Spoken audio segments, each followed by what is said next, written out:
Let's do this. Chakra alignment at its finest.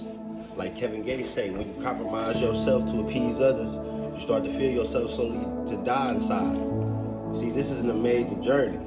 In order for it to be an amazing journey, you gotta suffer too, until you get all the way up.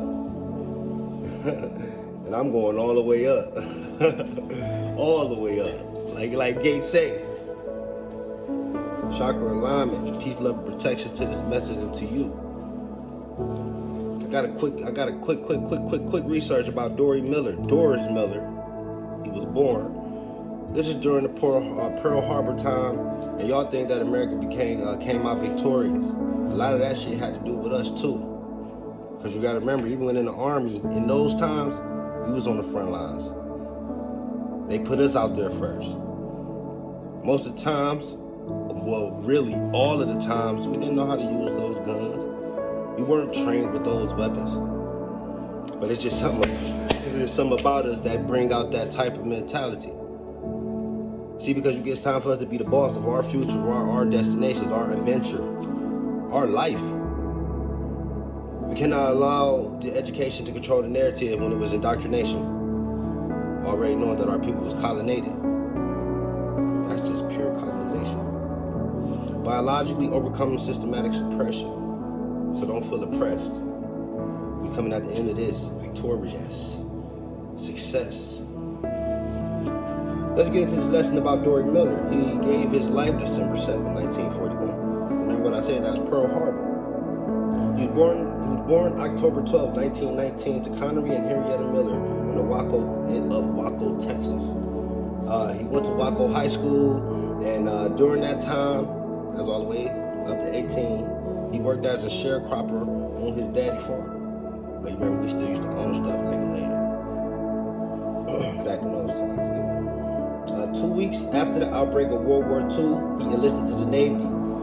That's September 16, 1939. So that's 20 years later after you being born. So it means he had to be, what, 19 years old?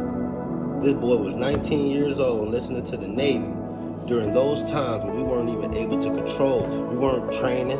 You was the cook, boy. You cleaned the floor, mopped the floor. You cleaned the mess hall and the deck when everybody got done. You hear me? You probably patrolling the ship without a weapon, with a flashlight on some top flight Craig, top flight security.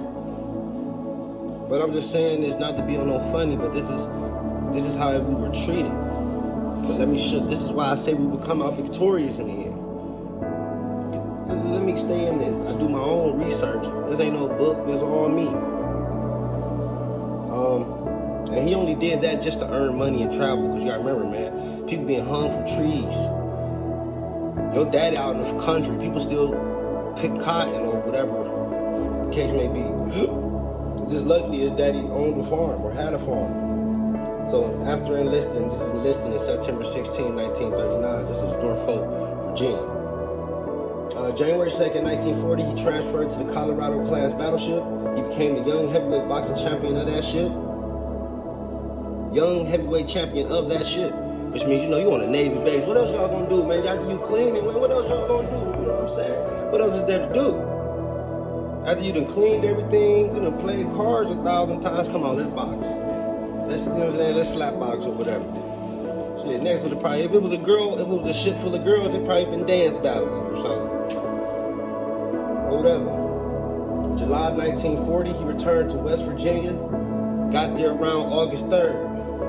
7:45 in the morning. No, he got there around August 3rd. Stay with me. 7:45 in the morning, December 7, 1941, Doris Miller was doing some laundry. Remember, that's what you use for. And other naval chores.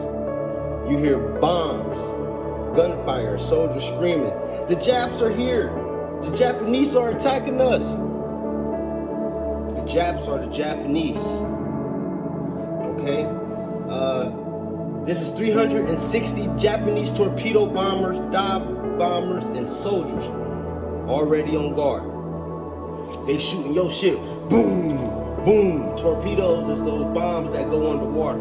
So they hit you from the bottom and the top. All right?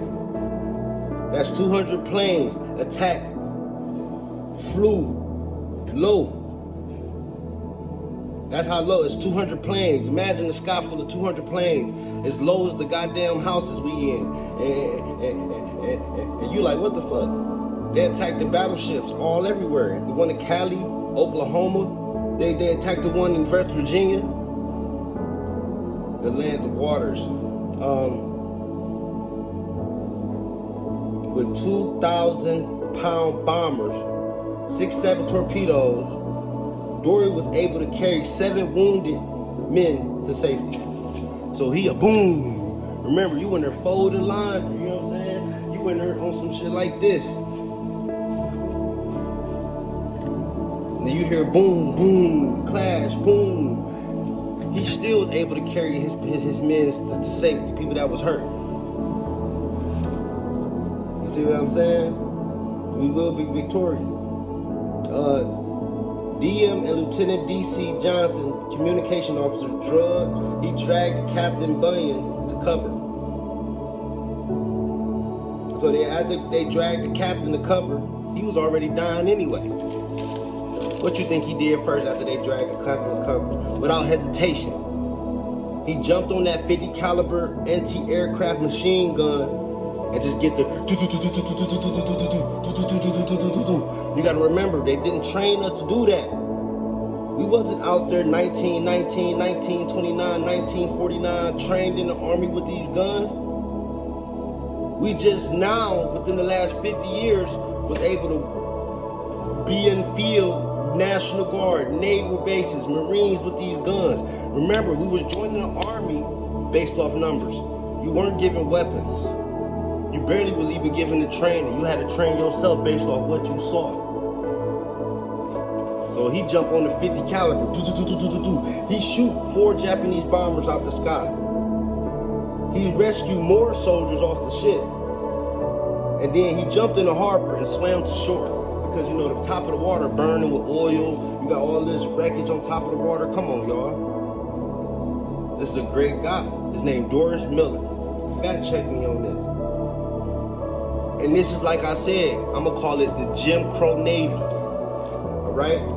His heroic act, it went unnoticed. You see what I'm saying? Nobody even knew who he was. There's one day they in the coffee shop like, who's that motherfucker? That black motherfucker that was standing next to me that saved us. They in the coffee shop were probably smoking cigars or something. And they like, what was that motherfucker's name? Like, I don't know, check the paper. He went unannounced for a few months, 6 months. Nobody didn't know who he was. After all that went down, the black people went right back to Jim Crow within America. But by March 12, 1942, the Acts of America, first black, he received the first black World War II hero. But he was still in the Navy. He went to the USS Indianapolis, the CA-35, and assigned to the Leshkoon Bay. That's the CVE-56. Remind you, you think because he saved all those people, his position changed? They still didn't trust us. They just booted up his rank and cooking. Like you was using plastic, now you're using the steel. They upped him to 3rd class, and he died November 24th, 1943. That boy was, which means he died at 24 years old. When a Japanese submarine torpedoed the ship during an invasion in Gilbert Islands. So it was the war didn't stop. Roughly, the World War II didn't stop till almost close to the 50s. In his honors, the United States Navy named ships after him in the future. The USS Miller and the USS Doris Miller. We can all do great things, regardless of what it is. But this is me just saying, don't forget who we are and what you come from and how great we are. We will be victorious. But we will be the boss of our own futures. Biologically overcoming systematic suppression. Peace, love, and protection.